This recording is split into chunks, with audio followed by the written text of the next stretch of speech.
is Linda Cisco, 260138.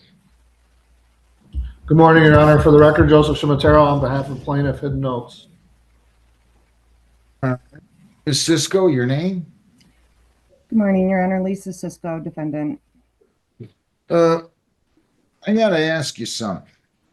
Ms. Cisco, did you bother calling the court and telling them a clerk on the 1st or it to me on the 27th of January that your father had this medical issue that requires 24 hours oxygen and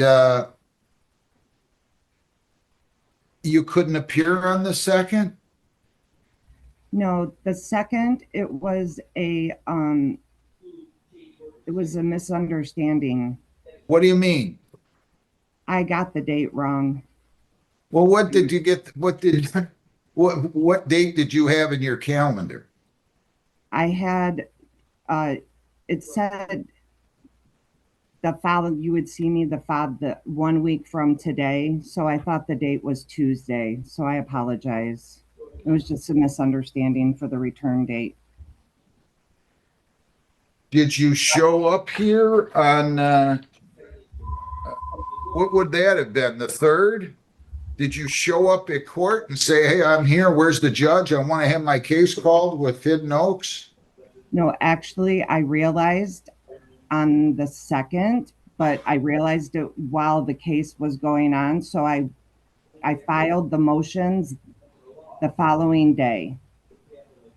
What do you mean you realized it when the case was going on? Did you call the court? Were you zooming in? What do you mean? My mom was zooming in and let me know that I missed She it. was zooming in just to watch court? Yeah, to watch my case. Well, but why, if you told her it was the 2nd, why did you think you didn't, which caused her to zoom in, why did you think you didn't have to be here till a couple of days later? I thought that I had to be there on a Tuesday. It was just a complete misunderstanding. Did you call the court then? Yes, I did. I called immediately. Did you speak to somebody in the civil department? Yes, I did. Who did you speak to? I don't know her name. I'm sorry. Did anybody get a phone call, Jennifer, on the 2nd of February from Ms. Cisco?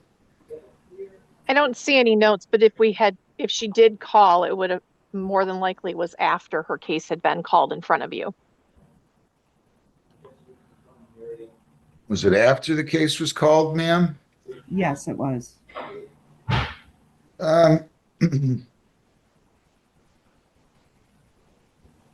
Lack of written notice of any rent increase.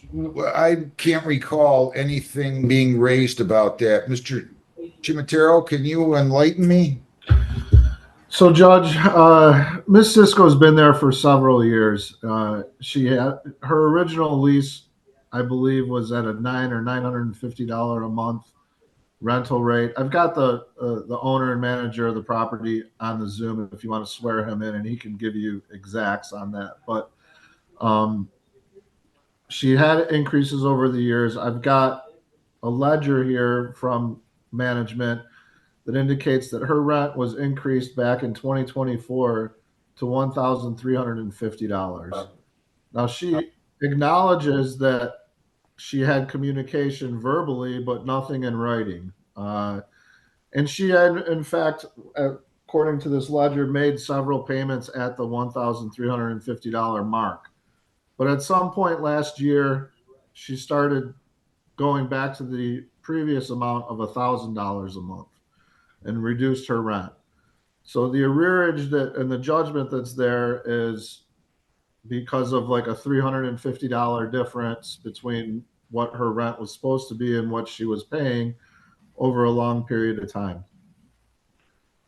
So in speaking with her, her position has been that she doesn't owe the increase because it wasn't communicated to her in writing.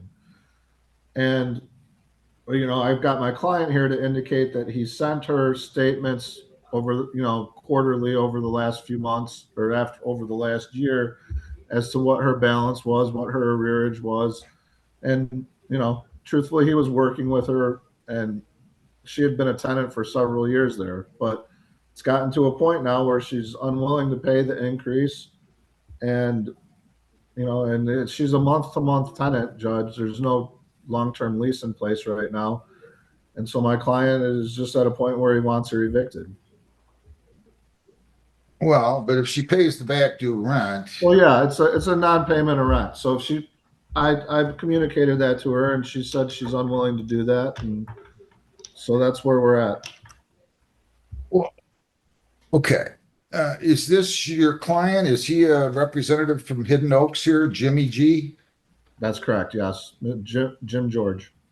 Okay, Mr. George, I'm going to ask you to raise your right hand. You solemnly swear or affirm under penalties of perjury that the testimony you will give in these proceedings will be the whole truth, so help you God. Yes, sir. What is your position with Hidden Oaks LLC? I'm a managing member. All right. When did her rent increase to $1,350 per month? I do apologize. Don't have the exact date in front of me. I am on vacation right now when I was notified about this, but I believe it was in 2024. And my attorney, I believe, has the ledger in there when the tenant, Miss Cisco, was paying the increase. I believe she paid 4 or 5 months the increase and then stopped and went back. So Why did you stop paying the $1,350, Ms. Cisco?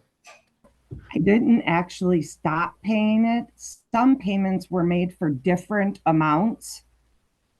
And He's telling me, I think, that you paid $1,350 from the time that he increased the rent for a period of 4 months. And then his No. lawyer, is that No. not true? no, that is not true. Do you have the ledger, Mr. Chimatero? I do, Judge. The ledger here indicates that the first increase was April 1st of 2024. And on April 8th of 2024, there's a payment for $1,350. On May 1st, 2024, again, a $1,350 charge. On May 15th, a payment of Hang on a second. Hang on a second. Yeah. You can't wait a couple minutes. Look, I came back. I said I'd be back at 5 after 1. I was out here waiting I walked in the door. My court officer said there's perfect timing. I don't know what was taking so long. And everybody else's problems become my problem.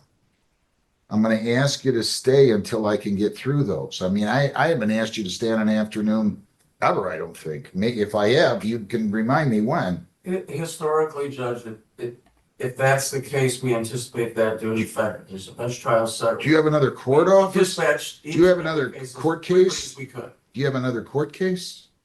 No, I have an obligation that I would have made different provisions for had I known I would be here going on to a college. I don't control how fast you guys work, is the problem. If I did, I would have been done by 11 o'clock today. Mr. Chimatero, my apologies. No problem. You said you started to say her first payment was going to be $1,350 on April 1, and on April 8th, she paid how much? On April 8th, she paid $1,350. On May 15th, 2024, she paid $1,350. On June 17th, 2024, $1,350. July 15th, 2024, $1,350. And then September 2024, a $1,350 payment. And then there was So there she was behind a month, starting with April 1, right? She didn't pay anything in August. August, there's 2 payments, Judge. She paid $1,350 in August too. There was a $1,000 payment, and then 2 weeks later, a $350 payment. Now, why isn't that acquiescence, Ms. Cisco? It's not like you can say to me, I just decided out of the goodness of my heart to start paying more money. What was the rent before it was $1,350? $950. Well, did you just decide out of the goodness of your heart to start paying $1,350 because you thought you were paying too little to the landlord? No. Well, then what's the problem? You acquiesced in the arrangement, didn't you? When you started paying $13.50, you told me you didn't pay it for 4 or 5 months. He just reeled off 4 months when you made the total payment of $13.50 and another month where you paid $13.50 total. Right? Yeah. I was What about in paying, October, Mr. Chimatero? How much you pay in October? So then in October of 2024, she made one payment of $1,000. But then there was an a July of 2025 where she made a 1350 payment. All the other Look. months then were 1,000. I cannot find, ma'am, that there's a meritorious defense here. I mean, you did not do anything other than agree to pay the $13.50, or you wouldn't have paid the $13.50. well, So, I was paying, I don't know if there's a meritorious defense when you acquiesce to it. And I can't find good cause either because you should have been here and you weren't. And the fact that your mother was on there watching should tell you that you told her the court date was on the 2nd. I mean, otherwise, she didn't just get on here and start watching Zoom TV at 33rd District Court. I can't do anything for you. I'm sorry. I'm gonna deny the motion to set aside default judgment, and I'm going to. can we pause the eviction just because I have my father here who's disabled? Should have until I thought can find about a this place a to live? long time ago. You know, now I got to tell you something. I'm not unsympathetic about your father. I'm very sympathetic about your father. But these guys, am I supposed to say, hey, just let him stay? You should have thought about this. I'm sorry. Did you submit your application for a writ yet, Mr. Chimatero? No, Your Honor. Shortly after, I'm looking at the judgment. I think February 12th is the date for the writ, but we had this motion filed, or she had this motion filed, so we didn't apply for it until after this hearing.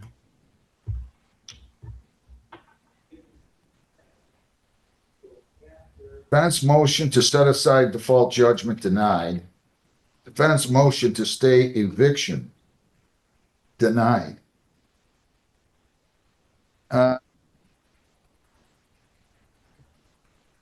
Thank you, Your Honor. Hang on a second. I'm going to ask you to not submit a writ, the application for a writ, until Monday. Can you live with that? Until when, Judge? Until Monday. Can you live with that? Yeah, that's no problem, Judge. So do you mind preparing a separate order here that says motion to set aside default judgment denied, defendant's motion to stay eviction of writ denied. However, court ordered plaintiff's counsel not to submit application for writ until Monday, February the 23rd. So you got to be out this weekend, ma'am. I have to be out of here this weekend Absolutely. with a disabled senior citizen. Ma'am, I'm not going to argue with you. not arguing. You knew about this. You knew about this for a long time now. You had court dates about this. They served a 7-day notice. They served their complaint. We had a couple of court dates. You didn't show up on the 2nd. You knew you got the judgment saying to be out by the 12th. There's nothing more I'm going to do. I'm sorry. I really am. Good luck. People against Megan Sue Young Aikinen.